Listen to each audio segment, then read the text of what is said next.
লেগে গেল। লেগে যাওয়ার পরে আমাদের পায়ে মারলো খুব। যে তুমি বলো কি তুমি বাংলাদেশি, না হলে আরো মারবো। বলো কি তুমি বাংলাদেশি, না হলে আরো মারবো। কোন ক্যাম্প উঠায় নিয়ে যাওয়ার পর ওখানে এসপি বলতেছে এদেরকে পুরা দমে মারধর করো, যতক্ষণ পর্যন্ত এরা বাংলাদেশি না বলে ততক্ষণ পর্যন্ত মারধর করা ছাড়বা না, এদেরকে ছাড়বা না। এই প্রিয় দর্শক, এবার আমরা সেই বাঙালি পরিযায়ী শ্রমিকের সাথে কথা বলে নেব, যিনি এই ঘটনার সাথে সরাসরি যুক্ত যুক্ত রয়েছেন। অনেকেই বলছেন যে, আমরা দেখতে পাচ্ছি অনেকেই বলছেন যে তারা কিছু হচ্ছে না, বাঙালি কোনো পরিযায়ী শ্রমিকের উপর অত্যাচার করা হচ্ছে না। তার বাবার সাথে কথা বলছিলাম, তিনিও বলছিলেন যে অনেকেই বলছে যে না, কোনো কিছু হয়নি, কোনো ঘটনা ঘটেনি। ঠিক তার সাথে চোখে আঙুল দিয়ে এই ঘটনা প্রমাণ করে দিচ্ছে তার সাথে ঠিক কি ঘটেছে। কি ঘটেছিল দাদা আপনার সাথে? ওখানে আমি গেলাম 1 মাস আগে। 1 মাস আগে গেলাম। তো যে ফ্যাক্টরিতে আমি কাজ করছিলাম, একদিন হঠাৎ করে ওখানে পুলিশ আসলো।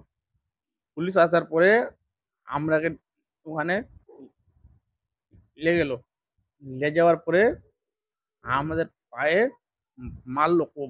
যে তুমি বলো কি তুমি বাংলাদেশি, না হলে আরো মারবো।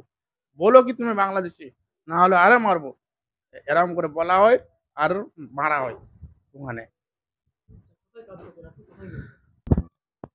প্রিয় দর্শক, আপনারা জানেন সম্প্রতি বাঙালি পরিযায়ী শ্রমিকদের হেনস্থার প্রতিবাদে গোটা দেশ গর্জে উঠেছে। গোটা দেশ তোলপাড় রয়েছে বাঙালি পরিযায়ী শ্রমিকদের অত্যাচারের প্রতিবাদে। আপনারা সম্প্রতি জেনে থাকবেন, আমাদের উত্তর দিনাজপুরের গোয়ালপুকুরের গোয়ালপুকুর থানার অন্তর্গত শোলপাড়ার এক পরিযায়ী শ্রমিক, তিনি ভিন রাজ্যে কাজ করতে গিয়েছিলেন। মাত্র কয়েক মাস কাজ করতে গিয়েছিলেন, কাজ করেছিলেন সেখানে। তার ফলেই তাকে বাংলাদেশি এই তকমা দিয়ে তাকে বাংলাদেশি বলা হয় এবং তাকে জোর করে তাকে বলা হয় যে তুই বল যে তুই বাংলাদেশি। এরকম ভাবে তাকে বলা হয় এবং তাকে অকথ্য নির্যাতন চালানো হয়। নির্যাতনের ফলে তাকে অত্যাচার যে করা হচ্ছে, আপনি দেখতে পাচ্ছেন, আমার ক্যামেরা পার্সনকে বলবো সেই দৃশ্য দেখানোর জন্য। সে যথেষ্টভাবে আহ, তাকে অত্যাচার করা হয়, তার পা ভেঙে দেওয়া হয়। তারপরে কিভাবে এই ঘটনাটি ঘটলো এ বিষয়ে আরো বিস্তারিত কথা বলবো। আমরা ঠিক তার বাড়িতে রয়েছি। কাকু, কি নাম আপনার? জামাল উদ্দিন, জামাল উদ্দিন। এই গ্রামের নাম কি? ফুলপাড়া। ফুলপাড়া। আপনার ছেলের নাম কি? মোহাম্মদ জুনেদ আলম। মোহাম্মদ জুনেদ আলম পাশে যে রয়েছে। আচ্ছা, কি হয়েছে কাকু, তার সাথে ঠিক কি ঘটেছে? মাস দুয়েক আগে আমার ছেলে পানিপথ হরিয়ানা কাজ করতে গেছিল ফ্যাক্টরিতে। কি হয়েছে সেখানে? ফ্যাক্টরি থেকে সকাল 8টা 9টার সময় আমার ছেলেকে তুলে নিয়ে যায় পুলিশ ওখানকার। মোটামুটি 2-2.5 হাজার লোককে নিয়ে গেছিল। তারপর তাদেরকে জিজ্ঞাসাবাদ করে এর মধ্যে আসলো এসপি। উনি বললো যে এর মধ্যে থেকে 20-25 জন লোককে উঠায় নিয়ে চলো। উঠায় বাইরে নিয়ে গেল মোটামুটি 1 কিলোমিটার দূরে। কোন ক্যাম্প না কোন ক্যাম্প উঠায় নিয়ে যাওয়ার পর ওখানে এসপি বলতেছে এদেরকে পুরা দমে মারধর করো, যতক্ষণ পর্যন্ত এরা বাংলাদেশি না বলে ততক্ষণ পর্যন্ত মারধর করা ছাড়বা না, এদেরকে ছাড়বা না। এইভাবে উনি অর্ডার দিয়ে চলে যায়। তারপরে পুলিশ 4 জন প্রত্যেকটা লোককে মারধর করতে থাকে। আমি গেছিলাম 29 পার্ট টু, পানিপথ হরিয়ানা। হরিয়ানাতে কাজ করতে গিয়েছিলেন। হ্যাঁ। আচ্ছা, তারপরে শোনা যাচ্ছে নাকি আপনি চিকিৎসার জন্য পার্শ্ববর্তী বিহার রাজ্যের কিশোরগঞ্জে গেছিলেন, সেখানে আপনাকে চিকিৎসার জন্য না করা হয়। হ্যাঁ, আমি ওখানে গেছিলাম চিকিৎসা করতে, ট্রিটমেন্ট করতে।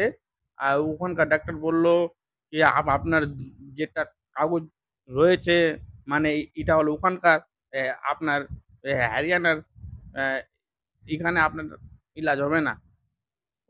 ওই জন্য ও মানা করেছিল। একদমই দর্শক, এক বিজেপি শাসিত রাজ্যে এই পরিযায়ী শ্রমিক অত্যাচারিত হয় এবং পার্শ্ববর্তী পশ্চিমবঙ্গের আমাদের যে এই অঞ্চল রয়েছে, এই অঞ্চল গোয়ালপুকুরের পাশে জানেন আপনারা যে বিহার রয়েছে, কিষানগঞ্জ বিহার। সেখানে আরো এক বিজেপি শাসিত রাজ্যে সেখানে গেলে তাকে সেখানে চিকিৎসা করানো হয়নি, তাকে ফিরিয়ে দেওয়া হয়। বারবার প্রশ্ন উঠছে, কি জন্য বাঙালিদের প্রতি এই হেনস্থা কেন? এক বিজেপি শাসিত রাজ্যে যেখানে পরিযায়ী শ্রমিক অত্যাচারিত হচ্ছেন এবং পার্শ্ববর্তী আরো এক বিজেপি শাসিত রাজ্যে সেখানে চিকিৎসার জন্য গেলেও সেখানে তাকে চিকিৎসার জন্য চিকিৎসা না করে তাকে ফিরিয়ে দেওয়া হয়। দাদা, এখন আপনি কি চাইছেন, মানে কি চাইছেন যে আমাদের মাধ্যমে সরকার, পুলিশ প্রশাসন বা আমি তো আমাদের যে সরকার রয়েছে ওর কাছে আমি চাইবো এটাই যে আমার যে এখানে পাওটা ভেঙে গেছে, আমার ছেলে মেয়ে আছে, ওদেরকে তো খাওয়াতে হবে। তাহলে আমি এটার ট্রিটমেন্ট কেমন করে করব? বাচ্চা আছে। ওদেরকে খাওয়াতে হবে। যাই যদি আমাদের সরকার যদি পারে তা আমাকে কিছু হেল্প করুক। একদমই আপনি শুয়ে পড়ুন দাদা। একদমই তিনি যেটা বললেন যে তার বাড়িতে বৃদ্ধ বাবা-মা রয়েছে, পাশাপাশি তার ছোট ছেলে-মেয়ে রয়েছে। তিনি এখন চাইছেন যে তিনি যে এই অবস্থায় রয়েছেন, তার যেন এই অবস্থার সরকার, পুলিশ প্রশাসনের উদ্যোগে যাতে তাকে সুস্থ করে তোলা হয় এবং এর পিছনে তার যে কিছু তাকে সহযোগিতা করার জন্য এবং তাকে ভালোভাবে সুস্থ করার জন্য এবং তার ভবিষ্যতের দিকে লক্ষ্য রেখে তার পরিবারের জন্য তিনি যেন ভালোভাবে কাজ করতে পারেন, সেদিকেও যাতে তার কোনো একটা ব্যবস্থা করা হয়, সে কথাই মূলত তিনি তুললেন। এতক্ষণ দেখছিলেন নিউজ 10 বাংলার এই বিশেষ প্রতিবেদন। আপনাদের সঙ্গে ছিলাম আমি মোহাম্মদ জাকারিয়া।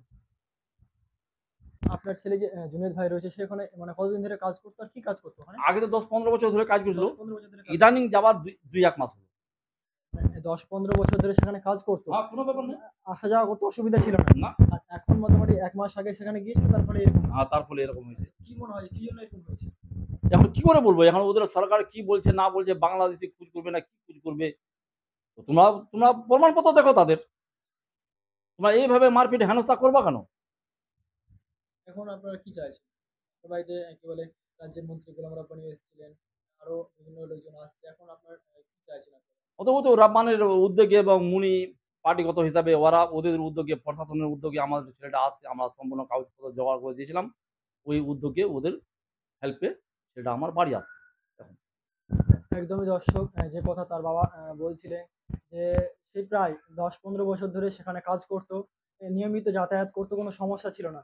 কিন্তু এই মোটামুটি কয়েক মাস আগে সে বাড়ি থেকে যায় এবং যাওয়ার ফলে কিন্তু সেখানে তাকে ধরে এবং তাকে সেখান থেকে ধরে নিয়ে যায় এবং জোর করে তাকে বলা হয় যে, "বল তুই বাংলাদেশী।"